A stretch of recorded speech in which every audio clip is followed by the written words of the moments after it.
বাংলাদেশ জামায়াতে ইসলামীর নেতৃত্বাধীন জোটে যুক্ত হয়েছে এলডিপি ও এনসিপি। বিকেলে জাতীয় প্রেসক্লাবে এক সংবাদ সম্মেলনে জামায়াতে ইসলামের আমির ডাক্তার শফিকুর রহমান একথা জানান। বলেন, আরও কয়েকটি দল এই জোটে যুক্ত হওয়ার ইচ্ছা প্রকাশ করলেও বর্তমান বাস্তবতায় আর কাউকে সঙ্গে নেওয়া যাচ্ছে না। সে সময় এনসিপি ছাড়া বাকি 9টি দলের প্রতিনিধিরা উপস্থিত ছিলেন।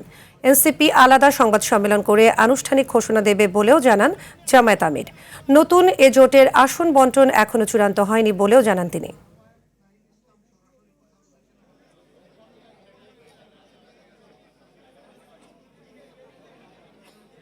আপনারা জানেন, এতদিন ধরে 8টি দল একসাথে আমরা কাজ করে আসছিলাম। আজকে আরও 2টি দল আমাদের সাথে সম্পৃক্ত হয়েছেন। কর্নেল অলি আহমদ বীর বিক্রমের নেতৃত্বে এলডিপি এবং এনসিপি, আরও অনেকগুলা দল তারা আগ্রহী ছিলেন। বাট এই প্রক্রিয়া এই মুহূর্তে এখানে সম্পৃক্ত করা আমাদের জন্য খুবই দুরূহ হয়ে গেছে।